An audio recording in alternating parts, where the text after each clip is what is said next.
what are some of the places that you enjoy the most in Colombia that are overlooked by tourists? Maybe places that aren't thought about as much, but are still beautiful places to go and relatively safe to travel to.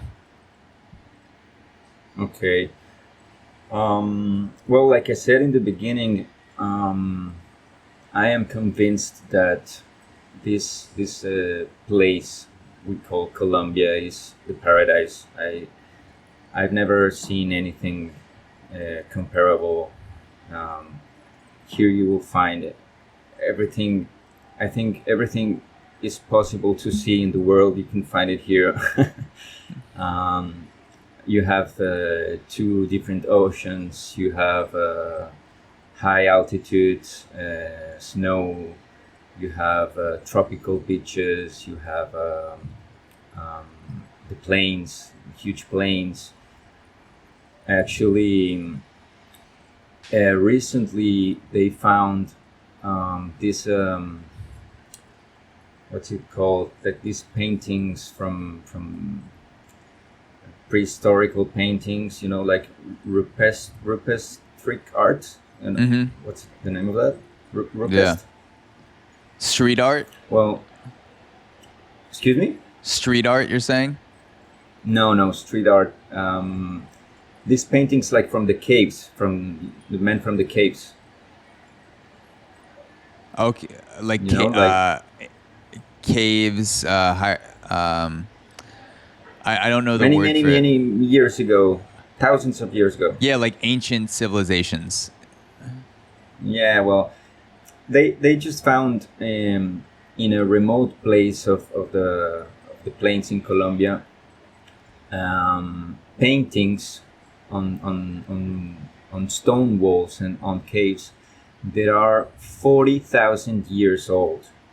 Wow. So that means that people used to live there 40,000 years ago, and they did these paintings on the stone, and it makes you think like, how was that place 40,000 years ago? It's amazing, and well, definitely that is one of the places that I would recommend to go. Although it's very difficult to go. I mean, right now it's only for investigation purposes. Only, I mean, they give only access to scientists and researchers. I mean, it's not a touristic place now, but you are able to travel around it, and it's a very beautiful place. That is called Parque Parque Nacional. Oh, it escaped from me. Give me a second. Chiviriquete is called Chiviriquete National Park. Chimniquete National Park? Chiviriquete. Chibiriquete National Park. Chiviriquete, right. And that whole area, it's a very beautiful area to see. I would definitely recommend to visit the Paramos, which is an ecosystem that you won't find almost anywhere else in the world. Actually, they only exist in America, and I think more than 80% are in Colombia. So you will find many of them here wherever you want to go. To a Paramo, it's a beautiful place, a very energetic place. It's called Paramo? Paramo. Paramo is called the ecosystem. And there are many different parks and many different areas where you can find them. But it's a unique place to see. I mean, if you want to see some like out of the world landscape, you have to go there. What's your favorite city to spend time in? If it's someone's first trip going to Colombia, and let's say they're flying into Bogota, what other city besides Bogota would you recommend spending a lot of time in? Like Medellin, Santa Marta. Where would you tell that person to go? Definitely Santa Marta, where I'm now, is one of the best places around. Because of the history of the city and because of all the things you can do around it. There are many different activities and places to go, beautiful places. The other place I was going to tell you is right here actually. It's called Tayrona National Park, which Yeah. is one of the best places to go to the beach. You'll find really the classic paradise beach that you will only see on a movie or or in your dreams. They're for real, and they're right here. Yeah, So the Cabo beaches. San Juan. Cabo San Juan is where I stay with my girlfriend overnight. We actually slept on the beach in a tent, and Yeah. I would highly recommend staying overnight in Parque Tayrona and getting a tent, staying there. They have some houses too, but the tents were fine. And waking up to the sunset and drinking coffee at Cabo San Juan and just walking on the beach, going hiking there, walking through some of the trails. There's 3 or 4 different beaches there that you can go walk to and explore. The water is gorgeous. It's bright blue. You can see everything. Right. So such a beautiful sunrise and sunset. There's also a restaurant that's right on the beach that has fresh fish and meat and rice and smoothies. The maracuya that you recommended was very good. And the Lulo. And the Lulu, yes, I got that. I think I got the Lulu and the maracuya and one other smoothie while I was there. It was I forget the name of the third one, but all of them were good and they were all fresh. And the hike there was incredible too. I would definitely recommend doing the hike instead of the. I think some people take horses or they'll drive closer, but the hike into Cabo San Juan was unbelievable. And then also the Minca coffee farms, I would say too, is one of my favorite parts of the trip. Is going to Minca and seeing how the actual coffee is made and driving up the mountains through that elevation with Hector, who you hooked us up with to give us a ride in the taxi. That was also an unbelievable experience. So for me, it was Cabo San Juan and Parque Tayrona, Minca, and then also staying in Santa Marta in the Airbnb where you work with Carlos.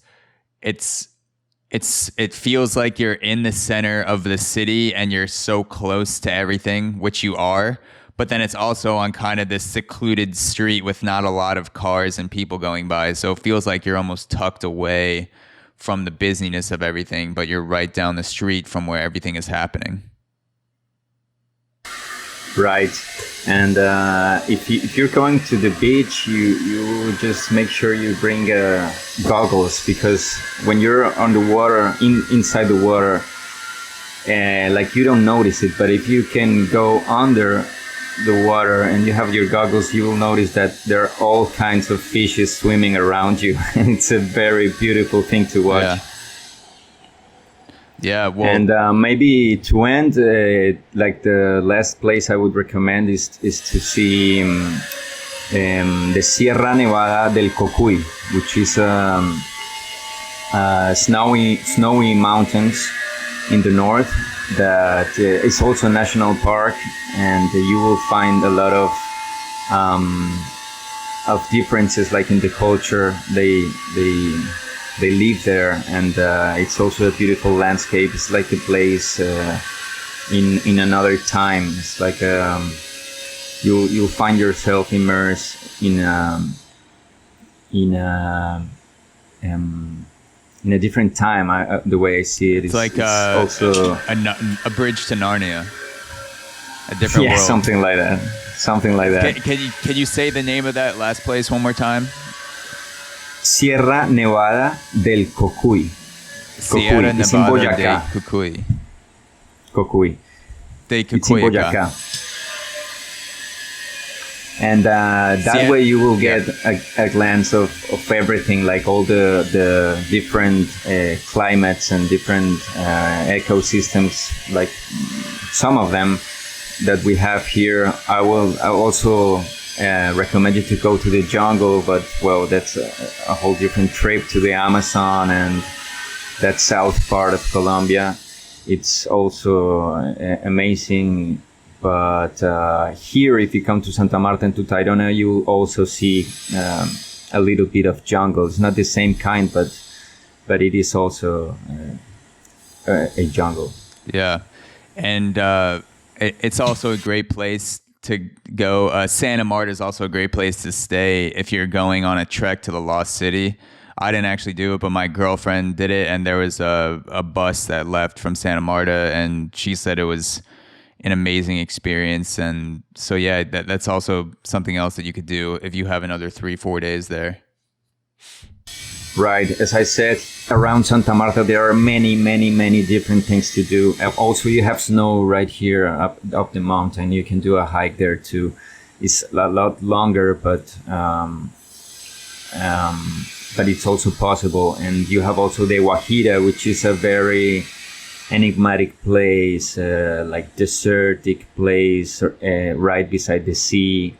They take salt out of the sea, and they have like their own law there. It's like they have the inhabitants are all from an ancient culture called the Wayu. Mm-hmm. And they live also very different to what we're used to see. So La Guajira, you are very near to Cartagena, which is like the most common and touristic city mm-hmm. of the Caribbean coast. Yes. You have the mountains, the Minca, the Tayrona Park. Well, there are many, many different things to do around Santa Marta. So I would definitely recommend that you, as soon as you land in Bogota, take another plane out of it.